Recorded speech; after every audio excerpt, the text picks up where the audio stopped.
කෙනෙක් අවුරුද්දකට දන ගහලා වඳින්නේ හිතේ මාර බලාපොරොත්තු ටිකක් තියාගෙන. ඒ දන ගහලා වඳින්න වෙන මහන්සියට දුකට සාධාරණයක් කරන්න මේ ඔළුව අත ගාලා තිරුවන් සරණයි කිව්වට වැඩක් නැහැ.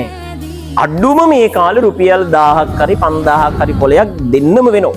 දන ගහපු කෙනා අවුරුද්දට යන්නේ අනේ මූණන් කුණු ලෝභයෙක් මුටනම් හරියන්න හොඳ නැහැ කියලා නම් අර මුළු අවුරුද්දම විනාශ වෙන්නේ සමහර විට අර වැඳපු අයට දුන්න රුපියල් 20 50 කොලේ නිසා. මේ කාලේ මේ තියෙන උද්දමනයත් එක්ක රුපියල් 100ට 200ට 500ට මිනිස්සෙක්ට පුතා දන ගහලා වඳින්නවත් බෑ. ඒ හින්දා අවුරුදු තියෙන්නේ හිතේ. හිතයි සතුටු කරන්න ඕනේ. අනේ අවුරුද්දට එකපාරයිනේ දන ගහලා වඳින කෙනාට හිත සතුටු වෙන්න කීයක් හරි දෙන්න. අවුරුදු කියන්නේ ඒකනේ. කෙනෙක් අවුරුද්දකට දන ගහලා වඳින්නේ හිතේ මාර බලාපොරොත්තු ටිකක් තියාගෙන.